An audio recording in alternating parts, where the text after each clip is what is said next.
Nueva York. Diciembre de 2000. La boda del año no comenzó con un beso ni con una promesa de amor eterno. Comenzó con un sonido que en México todos reconocen como sentencia, el teléfono sonando en medio de la madrugada. Thalía acababa de convertirse en la mujer de Tommy Mottola, el hombre más poderoso de la industria musical, el mismo que había moldeado a Mariah Carey y destruido a quien se le opusiera. Pero esa noche, mientras los flashes todavía iluminaban las portadas del mundo entero, en su cabeza resonaba otro flash. Uno que venía de 17 años atrás, uno que nunca se apagó. El secuestro. Septiembre de 1983. Thalía tenía apenas 12 años cuando su mundo dejó de ser seguro para siempre. Fue un martes como cualquier otro, o eso parecía. Su hermana Laura Zapata salió de casa temprano, rutina de actriz, ensayos, grabaciones, la vida normal de alguien que empieza a brillar en la televisión mexicana. Pero Laura nunca llegó a su destino. Tampoco Ernestina. Dos hermanas desaparecidas el mismo día, sin rastro, sin llamadas, sin explicación. Solo silencio.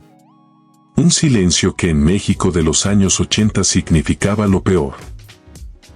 La familia Sodi no era millonaria, pero tenía un apellido que pesaba, una madre conocida en los círculos culturales, hijas que empezaban a destacar. Eso bastaba. Porque en este país, el secuestro nunca fue solo un crimen, fue una industria. Y la industria huele el miedo antes de que tú mismo sepas que lo tienes. Doña Yolanda Miranda, la madre, recibió la primera llamada horas después. Una voz sin rostro, sin compasión, con esa calma fría que solo tienen quienes saben que ya ganaron. Le dijeron cuánto valían sus hijas. Le dijeron que no llamara a la policía. Le dijeron que el tiempo corría y que cada minuto de duda era un minuto menos de vida. Thalía escuchó todo desde el pasillo. No entró a la habitación, no hizo preguntas. Se quedó ahí, paralizada, viendo cómo su madre se derrumbaba sin hacer ruido, viendo cómo la casa entera se convertía en otra cosa. Un lugar donde ya no se podía respirar. Esa noche, la niña que soñaba con ser estrella entendió algo que ningún escenario le enseñaría jamás, que la fama no protege, que el brillo atrae depredadores, que en México puedes tenerlo todo y perderlo en una llamada. El secuestro de Laura y Ernestina duró días que parecieron años. Días de negociación, de amenazas, de silencios insoportables. La familia vendió lo que pudo, pidió prestado lo que no tenía, reunió el dinero como se arma un rompecabezas con piezas rotas. Y al final, cuando por fin las liberaron, cuando por fin volvieron a casa, algo ya estaba muerto. No ellas. Ellas respiraban. Pero la confianza, esa sensación de que el mundo tiene reglas, de que existe un lugar seguro, eso nunca regresó. Thalía tenía 12 años y acababa de aprender la lección más cara de su vida. El terror no termina cuando te sueltan, empieza. Hay traumas que no se curan con terapia ni con tiempo. Se vuelven arquitectura interna, columnas invisibles que sostienen cada decisión, cada miedo, cada elección que parece libre pero no lo es. Para Thalía, el secuestro de sus hermanas no fue un episodio del pasado. Fue el mapa con el que aprendió a leer el mundo. Después de aquel septiembre de 1983, la casa de los Sodi cambió de color. No hubo mudanza, no hubo remodelación, pero todo se volvió distinto. Las ventanas ya no eran ventanas, eran puntos débiles. La puerta no era entrada, era riesgo. Cada timbre sonaba como alarma. Cada desconocido en la calle era sospechoso. Doña Yolanda, la madre, nunca volvió a dormir tranquila. Y Thalía, con apenas 12 años, aprendió algo que ninguna niña debería aprender, que el amor no basta para proteger a nadie. Laura y Ernestina regresaron con vida, sí, pero también regresaron con algo más. Silencios largos, miradas perdidas, pesadillas que las despertaban gritando. No hablaban del encierro, no contaban detalles, pero el cuerpo hablaba por ellas. Thalía las veía y entendía sin palabras que algo se había roto para siempre. Esa fue su verdadera educación. No la escuela, no las clases de canto. Fue entender que en México, brillar es peligroso. Que tener un apellido conocido te convierte en blanco. Que el éxito atrae no solo admiradores, sino cazadores. Y entonces tomó una decisión que marcaría todo lo que vino después. Si iba a ser famosa, y ya lo estaba haciendo con Timbiriche, tenía que construir una fortaleza. No de piedra, de control. Tenía que volverse inalcanzable. Perfecta. Blindada. Cada aparición pública se volvió estrategia. Cada entrevista, una actuación medida. Cada foto, una declaración de poder. Thalía no solo quería ser estrella, quería ser intocable. Porque en su mente, lo que les pasó a sus hermanas fue consecuencia de la vulnerabilidad. Y ella juró no volver a ser vulnerable nunca más. Mientras sus compañeras de Timbiriche disfrutaban la fama con inocencia, ella calculaba. Mientras otras soñaban con el amor, ella soñaba con seguridad. El problema es que esos dos sueños casi nunca van juntos. A los 15 años ya era una de las adolescentes más famosas de México. Portadas, giras, histeria colectiva. Pero en casa, de noche, seguía siendo la niña que escuchó a su madre negociar la vida de sus hermanas por teléfono. Esa dualidad la partió en dos. Por un lado, la Thalía que el público adoraba, sonriente, encantadora, llena de luz. Por el otro, la Thalía real. Desconfiada, alerta, incapaz de bajar la guardia. Y aquí empieza a gestarse la tragedia silenciosa. Porque cuando vives en modo supervivencia durante tanto tiempo, dejas de saber qué es vivir de verdad. Cada relación se mide por cuánto te protege. Cada persona que se acerca es evaluada, ¿me hace más fuerte o más frágil? El amor deja de ser entrega y se convierte en negociación. Thalía creció rápido, demasiado rápido. A los 18 dejó Timbiriche y se lanzó como solista. A los 20 ya era estrella en toda Latinoamérica. A los 22 protagonizaba telenovelas que paralizaban países enteros. María la del barrio, Marimar, María Mercedes. Millones de personas lloraban con sus historias de Cenicienta. Pero la ironía era brutal, interpretaba a mujeres rescatadas por el amor, mientras ella misma no creía en el rescate. Creía en el blindaje. Y el blindaje más poderoso que existe no es el amor. Es el poder. Y el poder, en los años 90, tenía un nombre y un apellido que resonaba en toda la industria musical como una sentencia: Tommy Mottola. El hombre que no solo creaba estrellas, las poseía. Tommy Mottola no era un hombre, era una institución. Presidente de Sony Music, el arquitecto detrás de los imperios de Mariah Carey, Celine Dion, Gloria Estefan.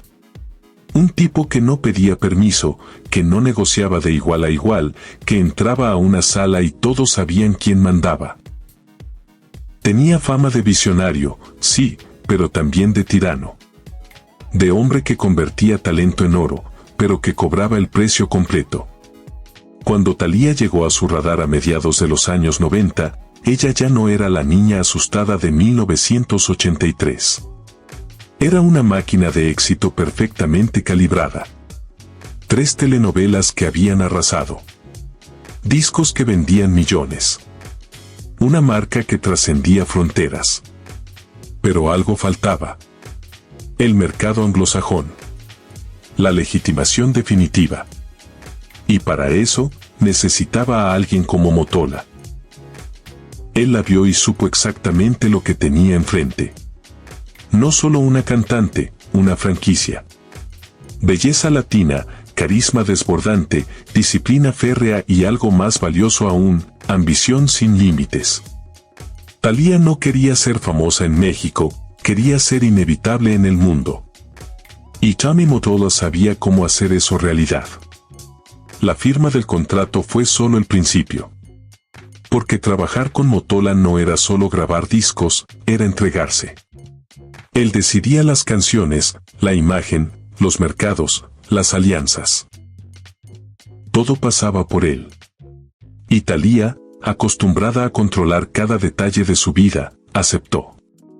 ¿Por qué? Porque por primera vez en años, alguien le ofrecía algo que el dinero no puede comprar, poder absoluto.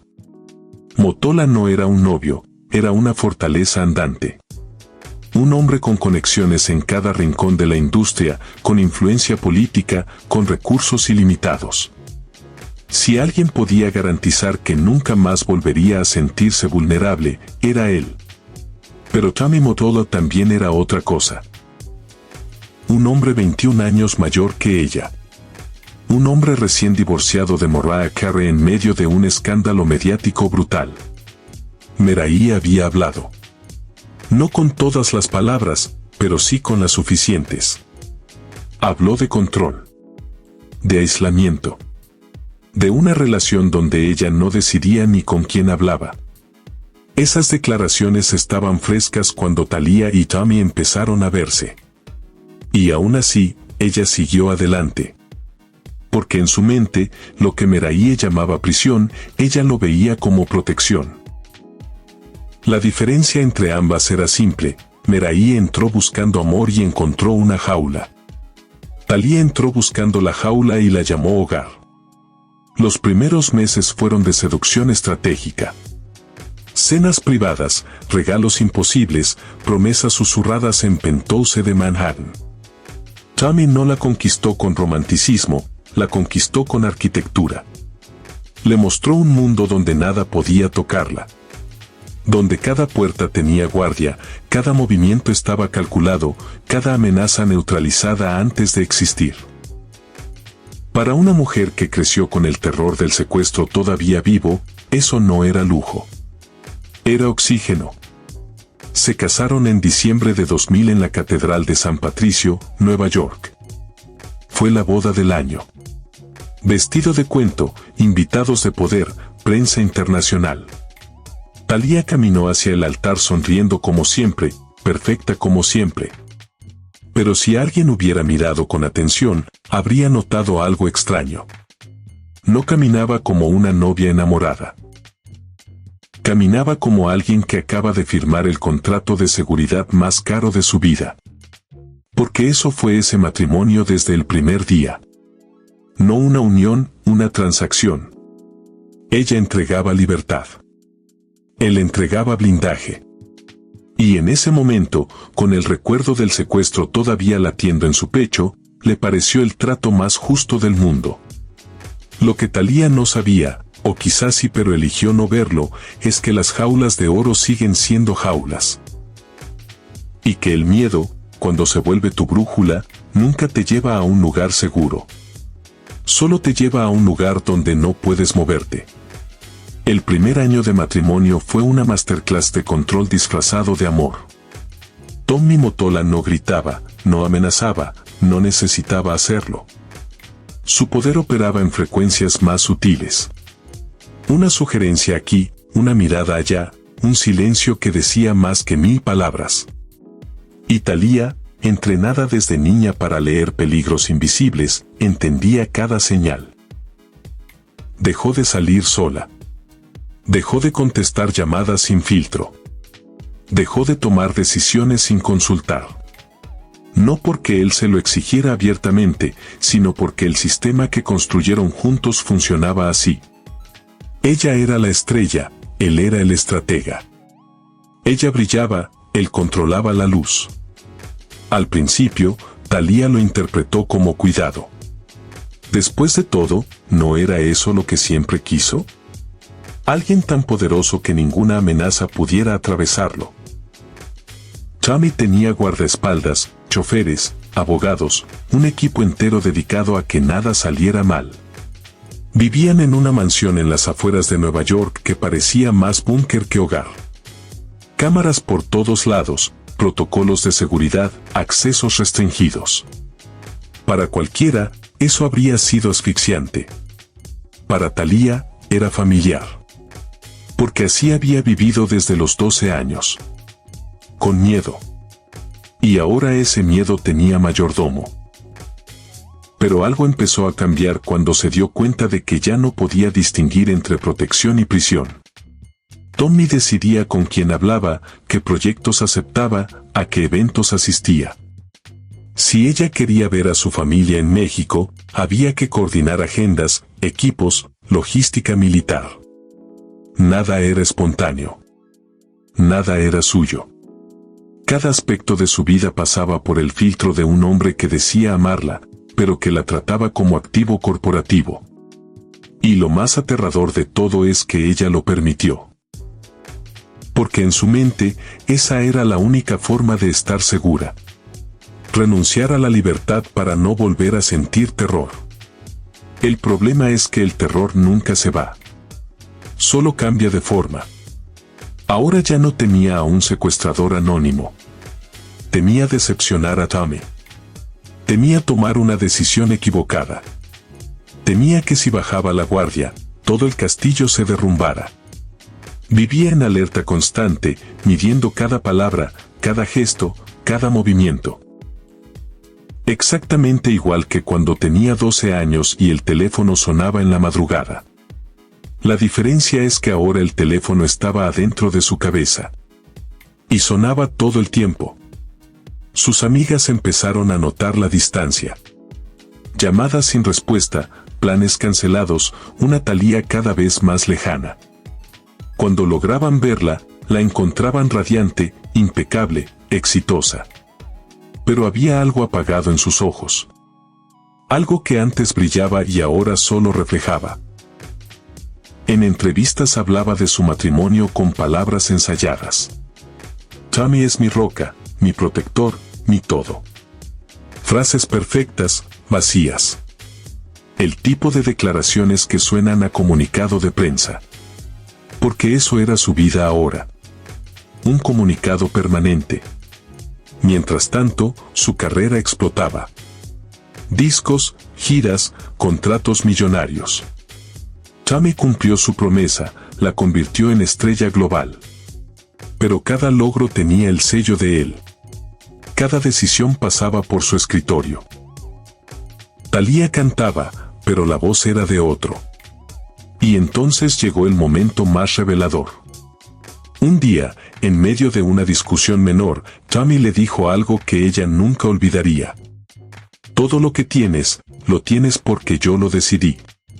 No lo dijo con crueldad. Lo dijo como quien enuncia un hecho. Y técnicamente, tenía razón. Pero esa frase fue como un disparo silencioso.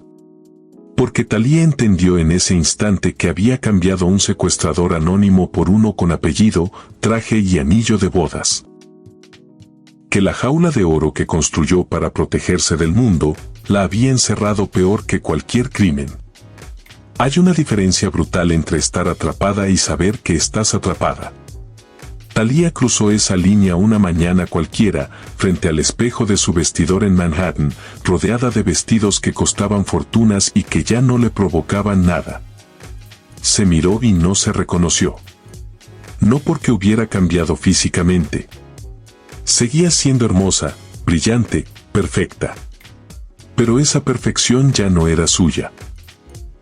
Era una construcción. Un producto.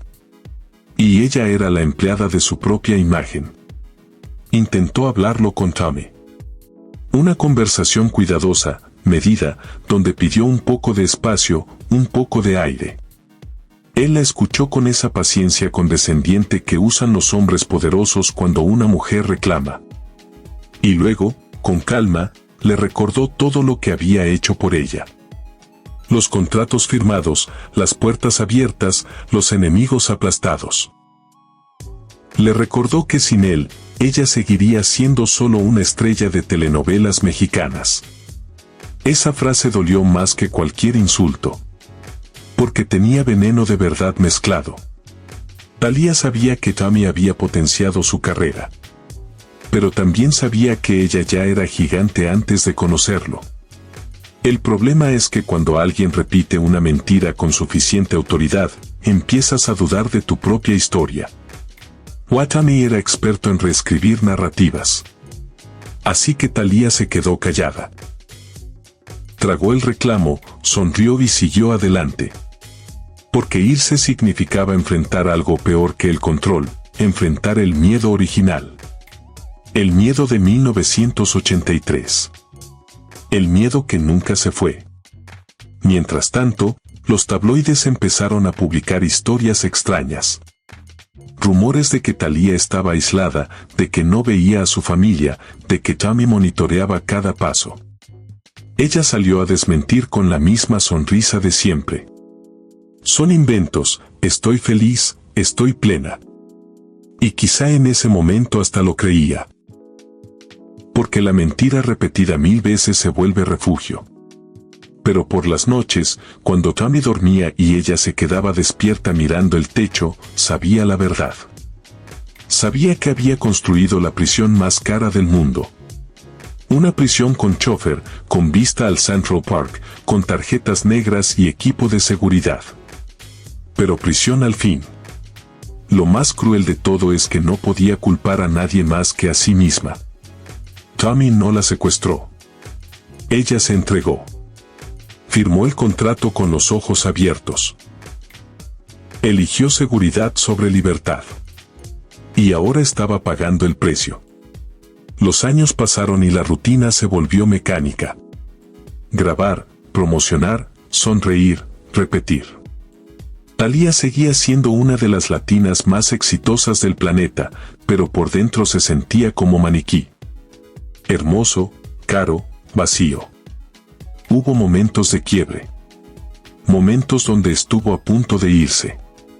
Pero cada vez que juntaba el valor, una vocecita en su cabeza le susurraba, ¿y si vuelve a pasar? ¿Y si sin Tommy estás en peligro? ¿Y si la libertad te cuesta la vida? Esa voz era el legado del secuestro.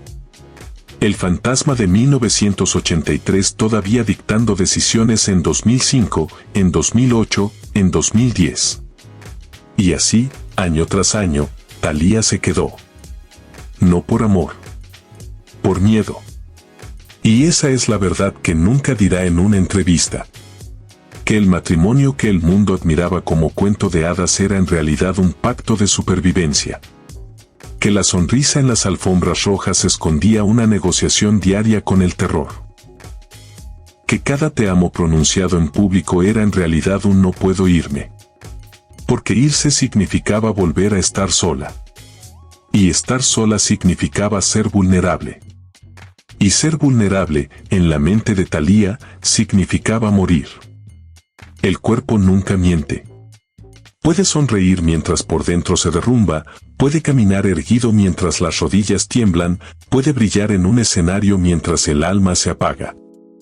Pero siempre, tarde o temprano, pasa la factura. Y el cuerpo de Thalía empezó a cobrar. Primero fueron los dolores de cabeza.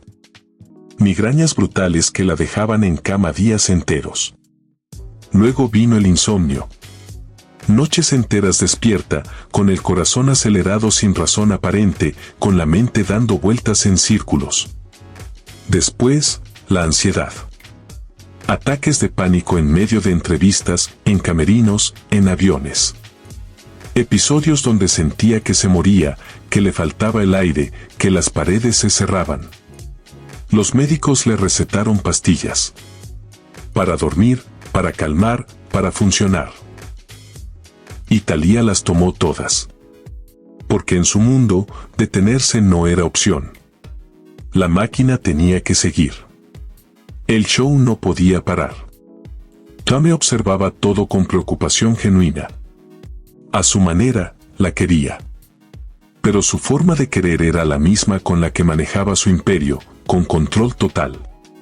Cuando Thalía colapsaba, él organizaba los mejores médicos, las mejores clínicas, los mejores tratamientos. Todo menos lo único que ella necesitaba, libertad. Hubo un episodio que lo cambió todo. Fue durante una gira en 2007. Thalía estaba en el escenario, a mitad de una canción, cuando de pronto todo se detuvo. No la música. Ella. Sintió que el cuerpo ya no le respondía, que la voz se quebraba, que las piernas no aguantaban. Tuvo que salir del escenario.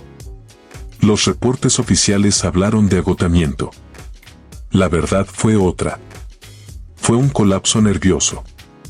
El cuerpo diciéndole lo que la mente se negaba a aceptar: no puedo más. Esa noche, en el hotel, lloró por primera vez en años. No un llanto suave. Un llanto animal, desesperado, de esos que vienen del fondo. Tommy intentó consolarla, pero ella lo apartó. No con violencia, con cansancio. Y en ese gesto pequeño hubo más verdad que en 1000 peleas.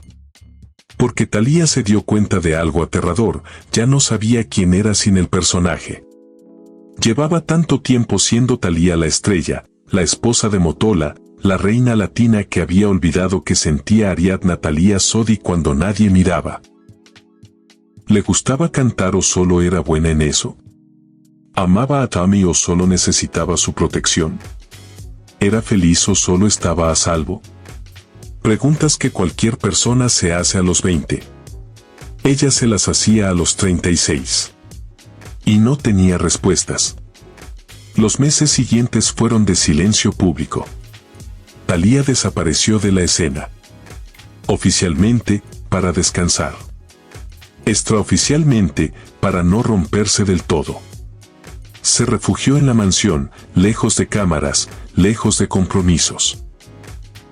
Y ahí, en ese silencio forzado, algo empezó a moverse.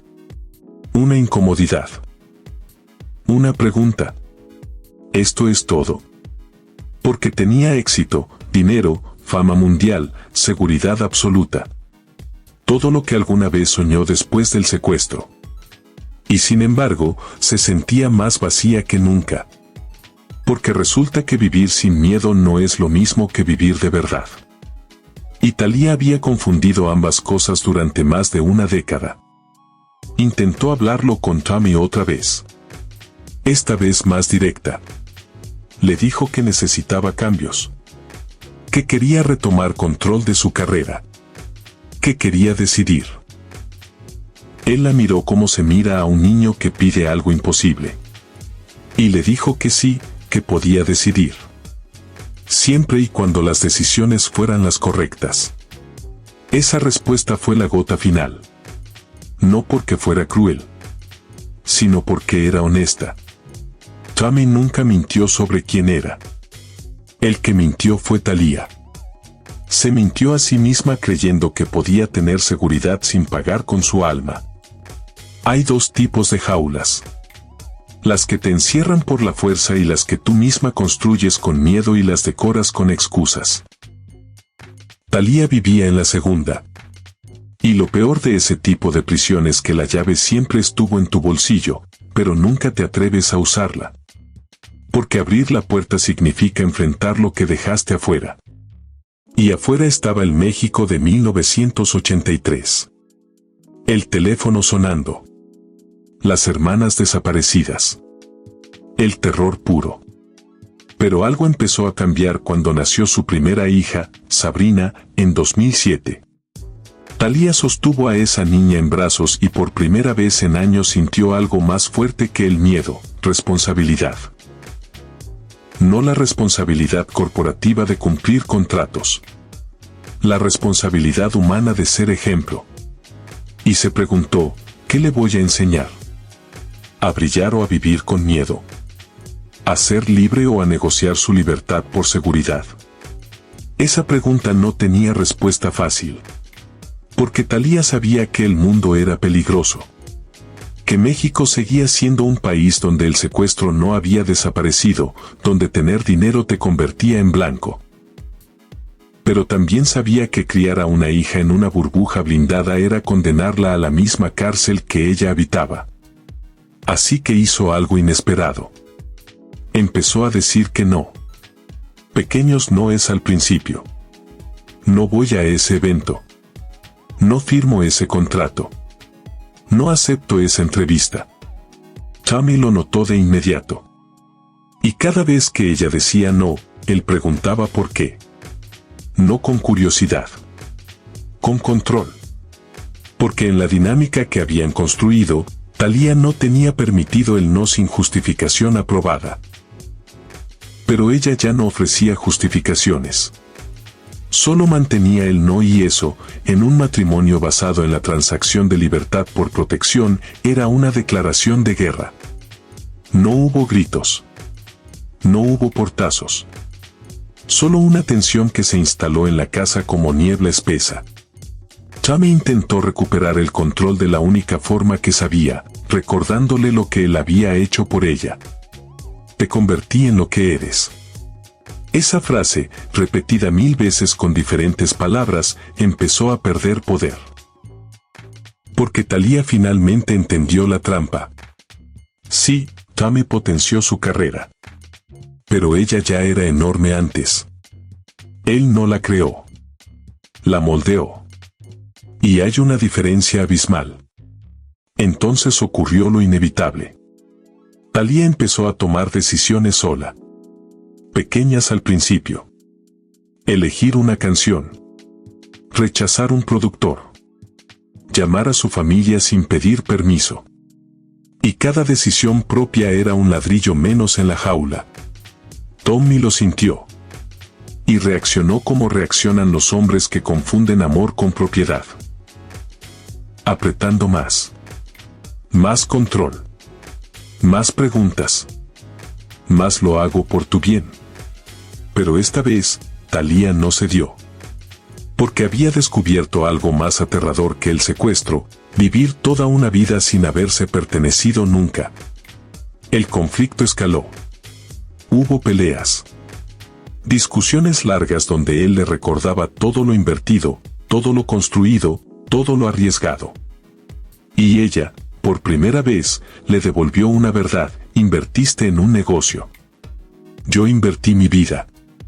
Esa frase lo cambió todo. Porque puso en palabras lo que siempre estuvo ahí pero nadie quiso ver. Que ese matrimonio nunca fue entre iguales. Fue entre un CEO y su proyecto estrella. Y cuando el proyecto empieza a tener voluntad propia, el sistema colapsa. Thalía no se fue esa noche. Ni la siguiente. Ni al mes siguiente. Porque irse de un matrimonio con Tammy Mottola no era solo empacar maletas. Era desmantelar un imperio. Era enfrentar abogados, contratos, cláusulas, batallas mediáticas. Pero sobre todo, era enfrentar el miedo. El miedo original. El que nunca se fue. El que le susurraba: si te vas, estarás sola. Y sola eres vulnerable. Pero por primera vez en su vida, Thalía le respondió a ese miedo con algo más fuerte: prefiero ser vulnerable y libre, que segura y muerta en vida. La decisión de irse no llegó como relámpago. Llegó como amanecer, lento, inevitable, imposible de detener. Thalía no anunció su salida con un discurso. Simplemente empezó a ocupar menos espacio en la mansión de Manhattan. Pasaba más tiempo en México, visitaba más a su familia, retomaba proyectos que Tammy no había aprobado. Cada viaje era un ensayo de libertad. Cada regreso, más difícil. Hasta que un día dejó de regresar del todo. No hubo escándalo público. No hubo declaraciones dramáticas en revistas. Thalía y Tammy manejaron la separación como lo que siempre fueron: una corporación disolviéndose. Fría, legal, estratégica. Los comunicados hablaron de diferencias irreconciliables, de respeto mutuo, de caminos que se separan. Todo mentira elegante. La verdad era más simple y más brutal. Thalía había decidido que prefería el riesgo de estar sola al costo de nunca ser suya. Tommy no lo aceptó fácil. Intentó negociar como se negocia un contrato. Ofreció cambios, concesiones, promesas de más libertad. Pero Thalía ya había aprendido la lección más cara: la libertad no se negocia. O la tienes o no la tienes. Y ella había pasado demasiados años sin tenerla. El divorcio se arrastró en tribunales, acuerdos, cláusulas de confidencialidad. Thalía perdió dinero, perdió conexiones, perdió el blindaje corporativo que Tommy representaba. Pero ganó algo que no tiene precio, la posibilidad de equivocarse por decisión propia. Los primeros meses fueron aterradores. No porque extrañara a Tommy, sino porque el miedo original volvió con fuerza. Cada llamada desconocida la hacía temblar. Cada viaje a México activaba la paranoia. El fantasma de 1983 seguía vivo, recordándole que el mundo era peligroso, que estar sola era un riesgo. Pero algo había cambiado. Ahora Thalía sabía distinguir entre miedo real y miedo heredado. Entre peligro presente y trauma pasado. Y empezó a desmantelar, ladrillo por ladrillo, la prisión mental que había cargado durante 25 años. Buscó ayuda. Terapia real, no la de celebrities donde se quejan de problemas inexistentes. Terapia profunda, dolorosa, donde tuvo que enfrentar verdades que había evitado toda su vida. Que el secuestro de sus hermanas la marcó más que cualquier otra cosa. Que construyó toda una existencia alrededor del miedo. Que confundió amor con protección. Que sacrificó su identidad creyendo que era el precio justo por estar a salvo. En esas sesiones lloró más que en toda su vida anterior. Pero también empezó a reconstruirse. No como la Thalía que el público conocía. Como Ariadna. La mujer que existió antes del personaje. La que alguna vez tuvo sueños que no estaban dictados por el miedo. Retomó el control de su carrera. Ya no como activo corporativo, sino como artista. Eligió proyectos que le emocionaban, no los que pagaban más. Dijo no sin culpa. Dijo sí sin pedir permiso. Volvió a conectar con su familia. Con sus hermanas, incluida Laura, con quien la relación siempre fue complicada por el peso del trauma compartido. Hablaron del secuestro por primera vez en décadas. No para revivir el dolor, sino para enterrarlo correctamente. Para dejar de cargar un fantasma que nunca la soltó. Y entonces, lentamente, algo extraordinario pasó. Thalía empezó a ser feliz. No la felicidad de portada. La felicidad real. Pequeña, frágil, imperfecta. La felicidad de elegir. De equivocarse. De vivir sin guión. Conoció a otras personas.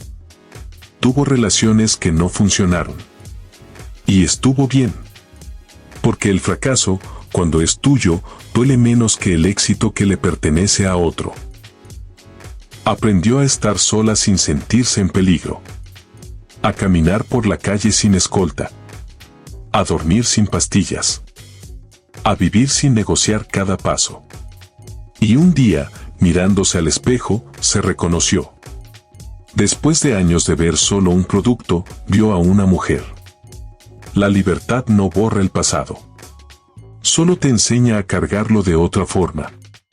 Thalía salió de la jaula, pero las marcas quedaron.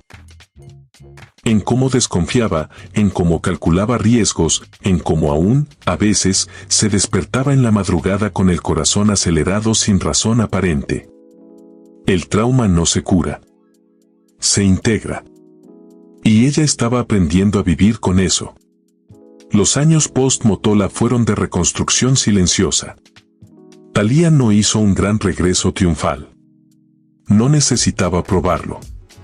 Simplemente existió de otra forma. Más pequeña, más auténtica. Grabó música que le importaba. Participó en proyectos que la desafiaban. Y sobre todo, aprendió a decir no sé sin sentir que perdía poder. Porque durante años, su armadura fue la certeza. La perfección. El control total. Pero la certeza es mentira. Y la perfección es cárcel. Y el control total es ilusión. Ahora estaba aprendiendo a vivir en la incertidumbre. Y descubrió que la incertidumbre, aunque aterradora, también era libertad. En 2011 conoció a alguien. Un empresario, no del entretenimiento. Alguien que no la veía como franquicia.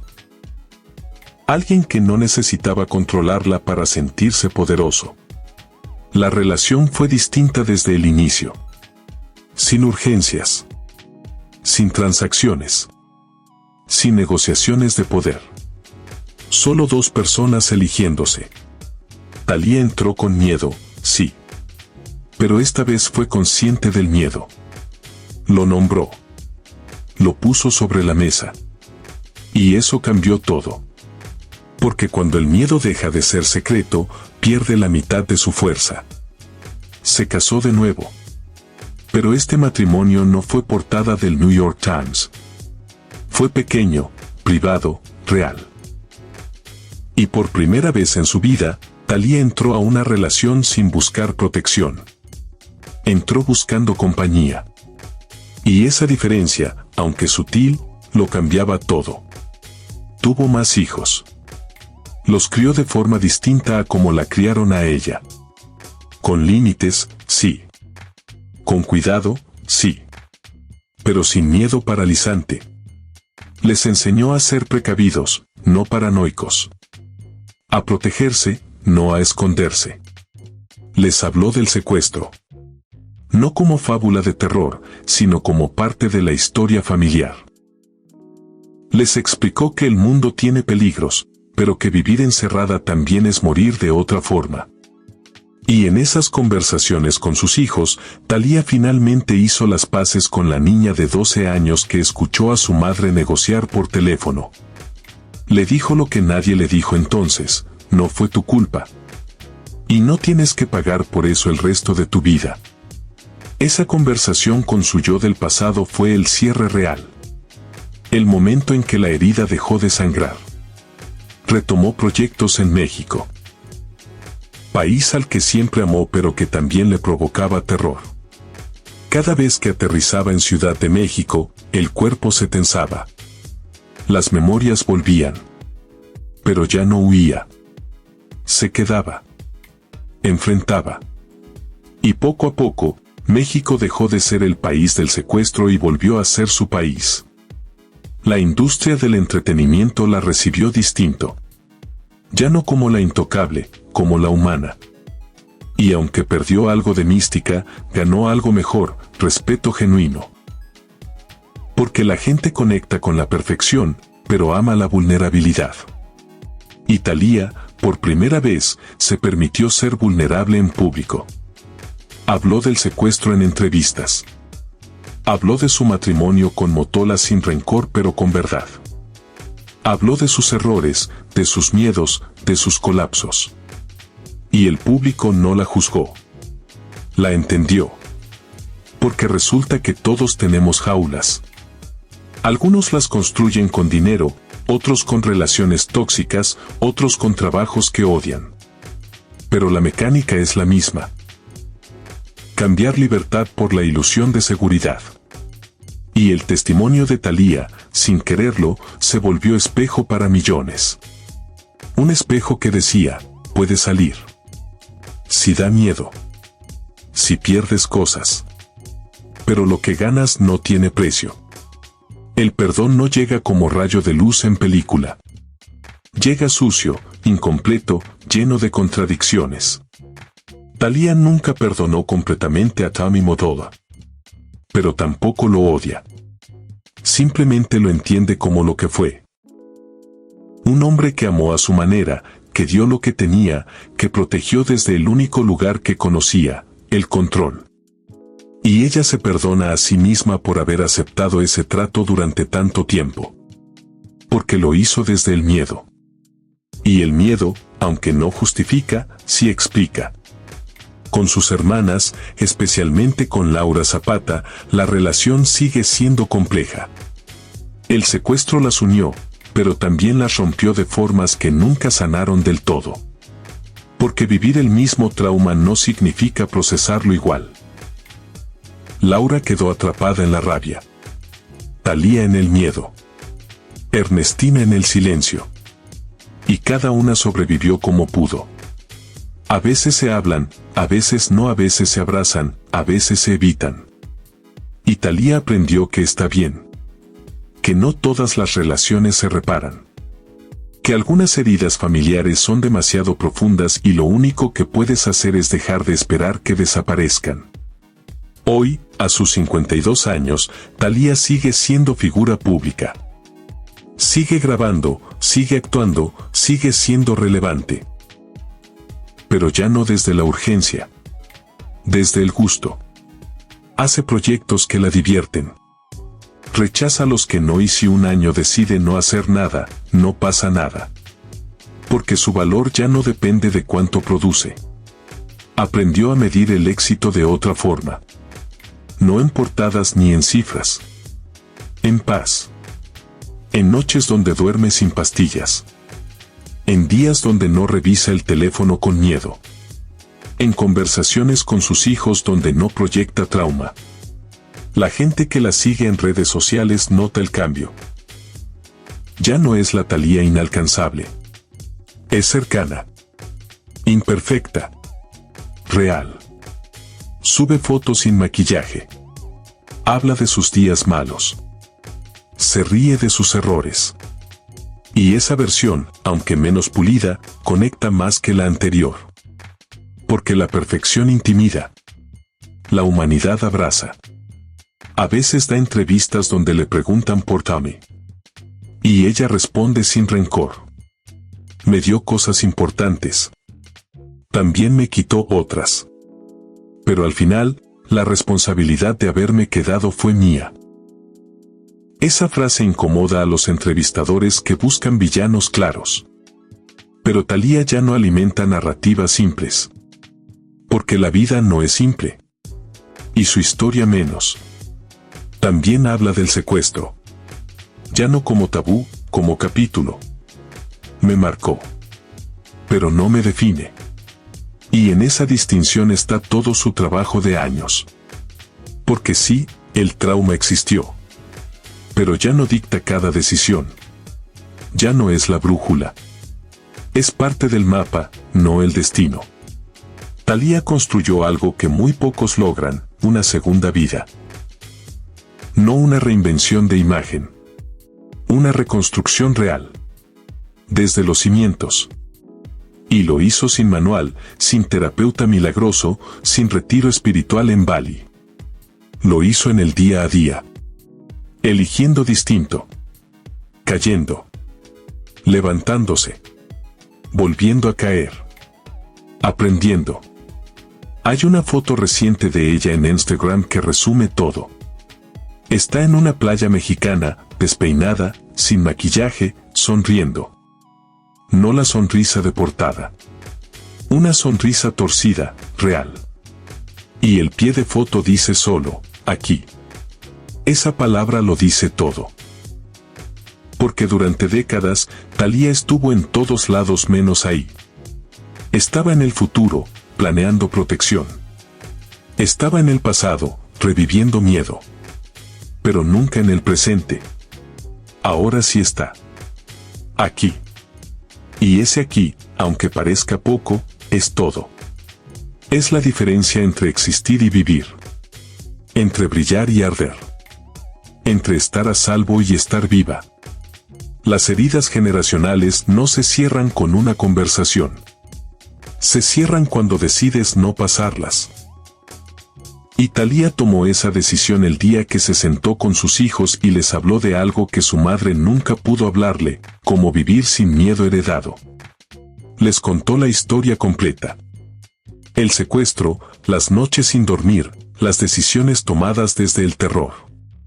Pero también les dijo algo fundamental, eso me pasó a mí. No tiene que pasarles a ustedes. Porque los hijos de personas traumatizadas a menudo cargan miedos que no les pertenecen. Crecen en casas donde no se grita, pero se respira tensión. Donde no se habla del pasado, pero el pasado está en cada esquina. Y Thalía no quería eso para ellos. Así que hizo algo radical, rompió el silencio. Les explicó por qué a veces se ponía nerviosa sin razón. ¿Por qué revisaba que las puertas estuvieran cerradas 3 veces? ¿Por qué ciertos sonidos la alteraban? No lo ocultó. Lo nombró. Y al nombrarlo, lo desactivó. Sus hijos crecieron sabiendo la historia, pero sin cargarla. Sabiendo que el mundo tiene peligros, pero que el miedo no puede ser el arquitecto de la vida. Y esa, quizá, es la victoria más grande de Thalía. No la carrera. No el dinero. No la fama. Sino haber roto una cadena. Haber impedido que el trauma de 1983 siguiera dictando decisiones en 2025. Mientras tanto, México seguía siendo México. El país no mejoró mágicamente. Los secuestros no desaparecieron. La violencia continuó. Y Thalía lo sabía. Pero aprendió algo fundamental. Que puedes reconocer el peligro sin dejar que te paralice. Que la precaución es inteligencia, pero la paranoia es cárcel. Empezó a involucrarse en causas. No desde la filantropía vacía de celebridad, sino desde el conocimiento propio. Apoyó a familias de víctimas de secuestro. Financió terapia para sobrevivientes. Habló públicamente de salud mental. Y cada vez que lo hacía, cerraba un poco más la herida. Porque el trauma, cuando se comparte con propósito, se transforma. Deja de ser solo dolor y se convierte en puente. En conexión. En la posibilidad de que alguien más no tenga que caminar solo por el mismo infierno. También hizo las paces con su carrera. Durante años había visto el éxito como armadura. Como prueba de que había sobrevivido. Ahora lo veía como lo que era, un trabajo. Uno que hacía bien. Uno que disfrutaba. Pero no su identidad completa. Thalía la estrella era un personaje que interpretaba. Ariadna era quien vivía.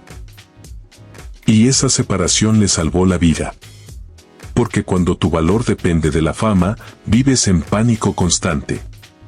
¿Qué pasa cuando ya no eres relevante? ¿Qué pasa cuando llega alguien más joven, más fresca? ¿Qué pasa cuando el público se cansa? Pero cuando tu valor viene de adentro, esas preguntas pierden poder. Sigues trabajando, sigues creando, pero ya no desde la urgencia de demostrar. Desde el placer de hacer. Hubo momentos difíciles. Recaídas. Noches donde el miedo volvía con fuerza. Días donde dudaba de todo. Porque la sanación no es línea recta. Es espiral. Avanzas, retrocedes, vuelves a avanzar. Pero cada vez que Thalía retrocedía, ya tenía herramientas. Sabía identificar el miedo. Sabía respirar. Sabía pedir ayuda. Y sobre todo, sabía que una recaída no era fracaso. Era parte del proceso. Con Tommy Mottola, eventualmente llegaron a un lugar de paz incómoda. No son amigos.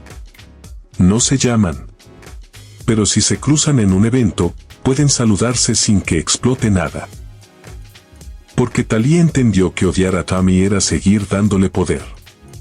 Y ella ya había recuperado suficiente poder propio como para no regalarlo en rencores.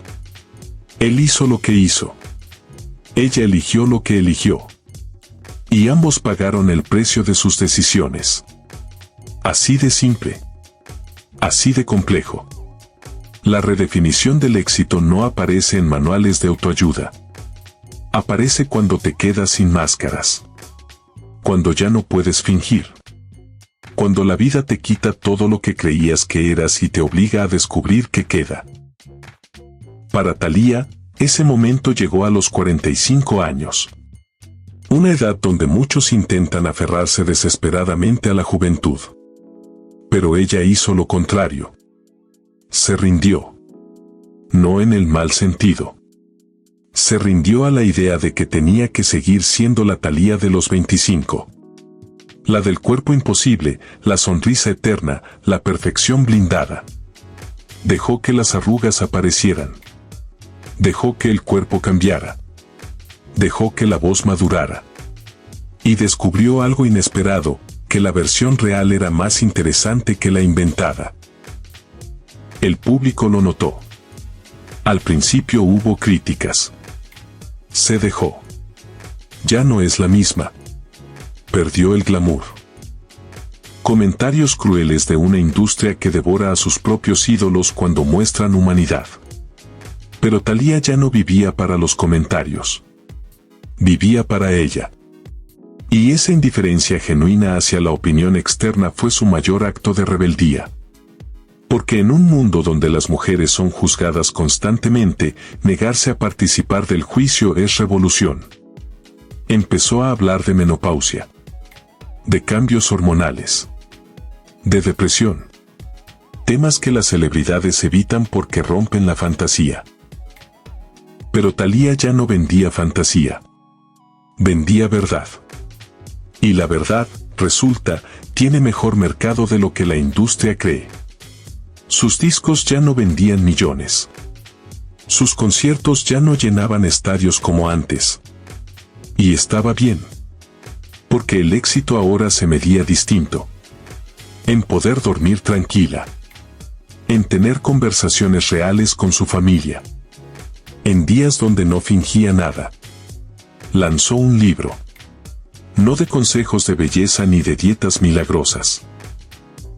Un libro honesto sobre trauma, reconstrucción y perdón imperfecto. Los editores querían que lo suavizara. Que pusiera más inspiración y menos dolor. Pero Thalía se negó. Si voy a contar mi historia, la cuento completa.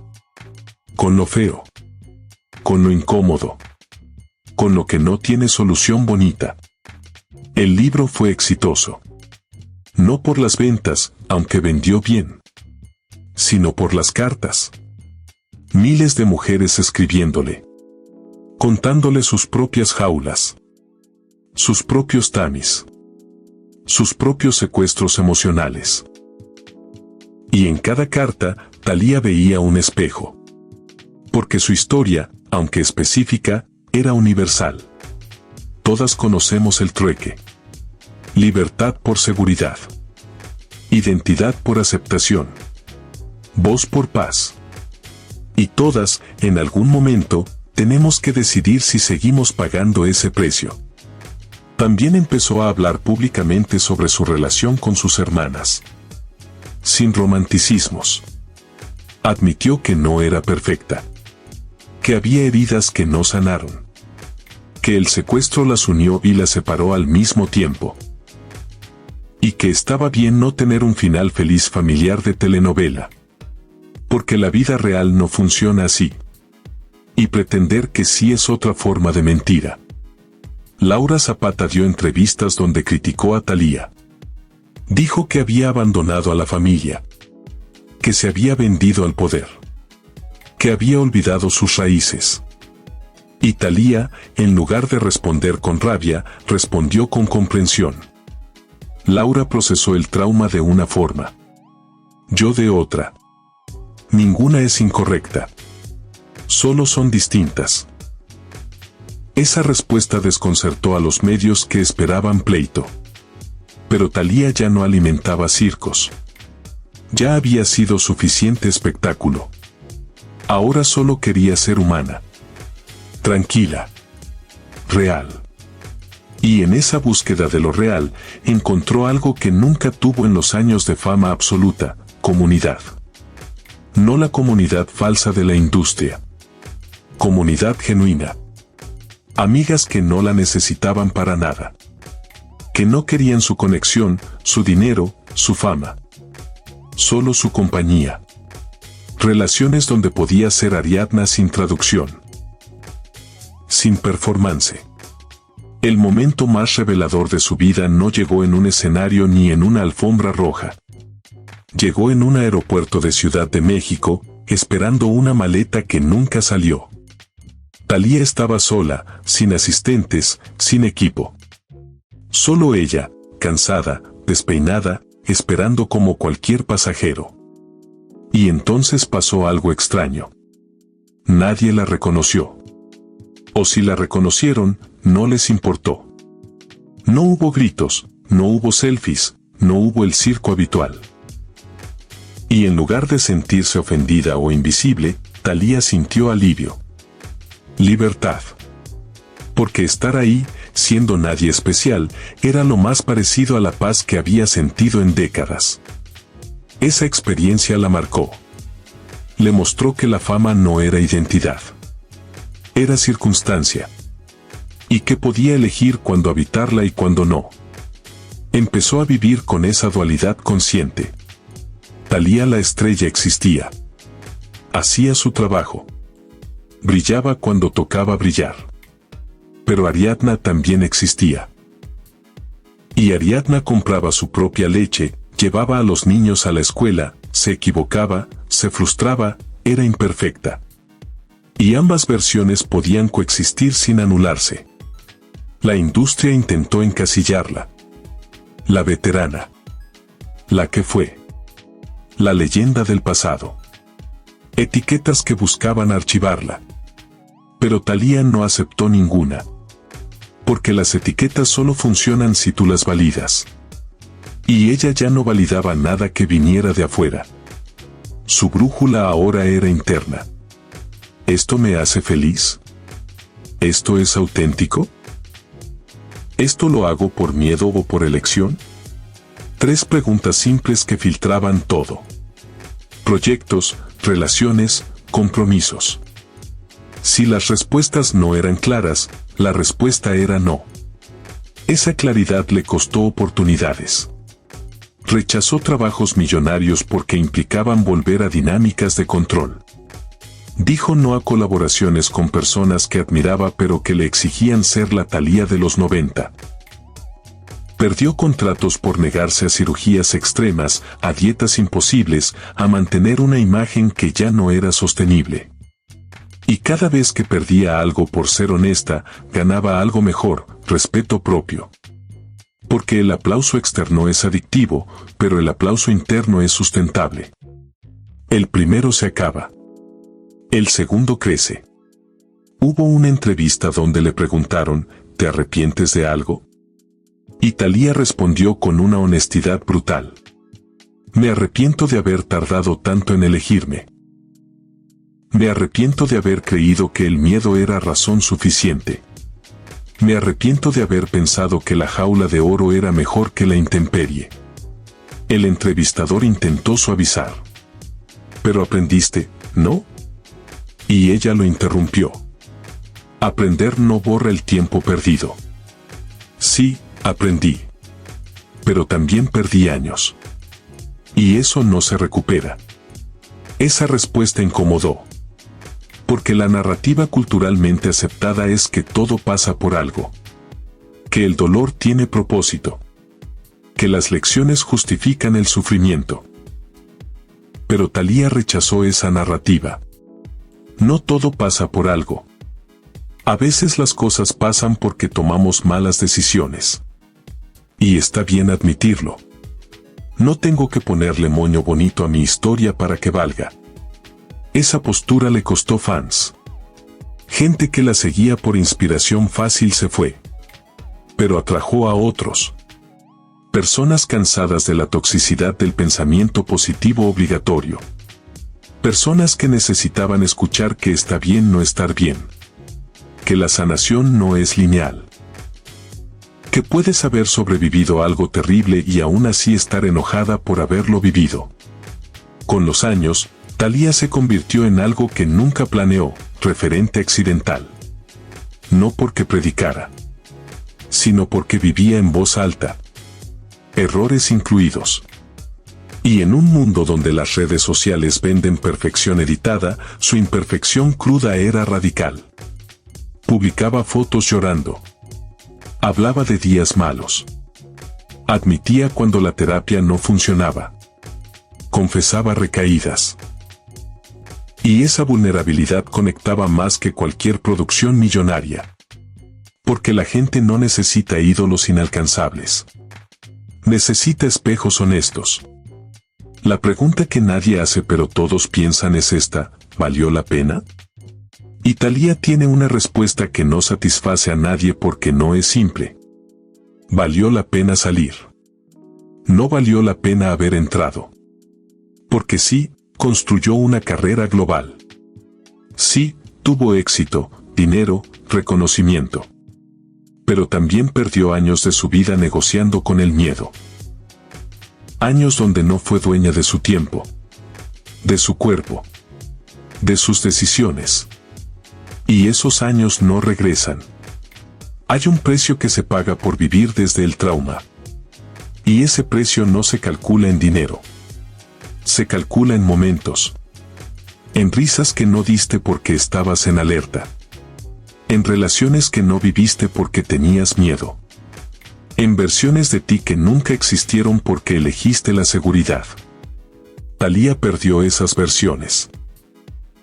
Y a veces, de noche, se pregunta cómo habría sido su vida si el secuestro nunca hubiera ocurrido.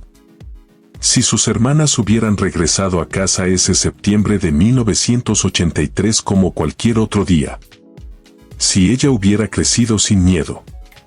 ¿Habría sido más feliz? ¿Menos exitosa? ¿Más libre? No hay respuesta. Solo la certeza de que el trauma reescribió su historia antes de que ella pudiera escribirla. Pero también hay otra verdad. Y es que Thalía, pese a todo, sobrevivió. No solo físicamente, emocionalmente. Logró salir de la jaula. Logró reconstruirse. Logró no heredar el miedo. Y eso, en un país donde tantas personas quedan atrapadas para siempre en sus traumas, es victoria. Pequeña, imperfecta, pero victoria al fin. Hoy tiene 52 años. Sigue trabajando. Sigue siendo reconocida. Pero ya no es prisionera de su propia imagen. Puede tomar un año sabático sin sentir que desaparece. Puede decir algo impopular sin colapsar. Puede ser odiada por algunos y seguir durmiendo tranquila. Porque su valor ya no depende del aplauso. Depende de ella. Y esa independencia emocional es lo más cercano a la libertad real que ha conocido. Con Tammy Motola nunca habrá cierre de telenovela. No van a abrazarse y perdonarse llorando. Pero tampoco van a odiarse eternamente. Simplemente existen en universos paralelos. Él sigue siendo magnate.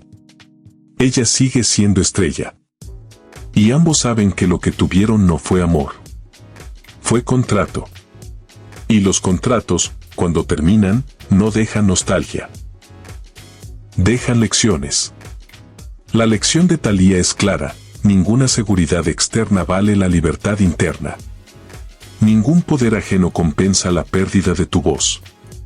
Ninguna jaula, por dorada que sea, es mejor que la intemperie. Sus hijos crecieron viendo esa lección en vivo. No en discursos, en decisiones. Vieron a su madre elegir proyectos por pasión. Vieron que decía no sin miedo. Vieron que se equivocaba y lo admitía. Y eso les enseñó más que cualquier clase de valores. Les enseñó que ser humano es más importante que ser perfecto. Que la vulnerabilidad no es debilidad. Que pedir ayuda es fortaleza. Con sus hermanas, la relación sigue siendo lo que es. Imperfecta. A veces cercana, a veces distante. Pero Thalía ya no carga culpa por eso. Porque no todas las relaciones se reparan. Y forzar la armonía donde no la hay es otra forma de mentira. Cada una procesó el secuestro a su manera. Y está bien que esas maneras no coincidan. Lo importante es que todas sobrevivieron. Cada una con sus cicatrices. Cada una con su verdad. Y Thalía respeta eso. Porque el respeto genuino no exige que el otro cambie. Solo exige que lo deje ser. A veces da conferencias. Habla de trauma, de reconstrucción, de salud mental. Y siempre termina con la misma frase: el miedo es real. Pero no tiene que ser el arquitecto de tu vida. Esa frase resume todo. Porque Thalía vivió décadas donde el miedo diseñó cada decisión. Y sobrevivió. Pero apenas está empezando a vivir. El final no llega con música épica ni con revelación sorpresiva. Llega con una verdad simple, incómoda, que nadie quiere escuchar. Thalía no venció al miedo. Aprendió a vivir con él. Y esa diferencia es todo. Porque la fantasía cultural nos vende que el trauma se supera. Que un día despiertas curada. Que el dolor se va para siempre. Pero la realidad es más cruda. El trauma no desaparece. Se integra. Se vuelve parte del paisaje interno. Y aprendes a caminar con él sin que te paralice. Thalía todavía tiene días donde el secuestro vuelve. Pesadillas. Ansiedad sin razón aparente. Miedo cuando suena el teléfono de madrugada. La diferencia es que ahora sabe qué es. Sabe que es eco, no amenaza presente. Sabe respirar. Sabe pedir ayuda. Sabe qué pasará. Y esa conciencia es la única victoria posible contra el trauma. No eliminarlo. Reconocerlo. No negarlo. Navegarlo. Hoy, cuando mira atrás, no ve una línea recta de víctima a sobreviviente. Ve una espiral. Avances, retrocesos, caídas, reconstrucciones. Ve decisiones que parecían correctas y resultaron cárceles. Ve errores que dolieron pero enseñaron. Ve a una niña de 12 años que escuchó el teléfono y nunca volvió a dormir tranquila. Y ve a una mujer de 52 que finalmente puede. No siempre. No perfectamente. Pero puede. Y ese poder dormir, ese poder estar sola sin terror, ese poder elegir sin negociar con fantasmas, es el cierre real. No el que esperan las revistas. El que necesita a ella. La pregunta que persigue esta historia desde el inicio tiene respuesta ahora. ¿Eligió amor o eligió no volver a sentir miedo? Eligió miedo. Y tardó años en admitirlo. Pero admitirlo fue el primer paso para deshacerlo. Tommy Mottola no fue amor. Fue refugio. Y confundir ambas cosas le costó una década. Pero también le enseñó algo que ningún éxito le habría enseñado, que puedes tenerlo todo y estar vacía.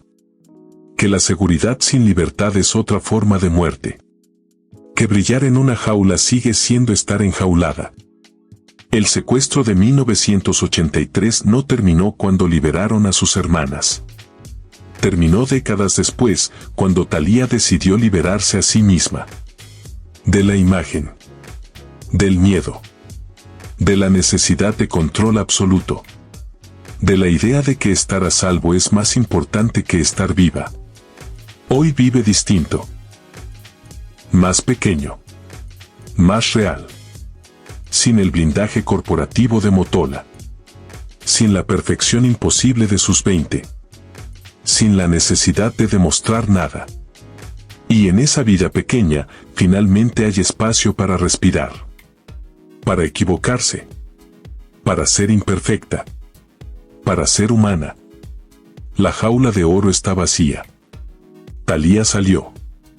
Y aunque afuera el mundo sigue siendo peligroso, aunque México sigue siendo el país donde el miedo es moneda corriente, aunque el riesgo nunca desaparece, ella eligió la intemperie.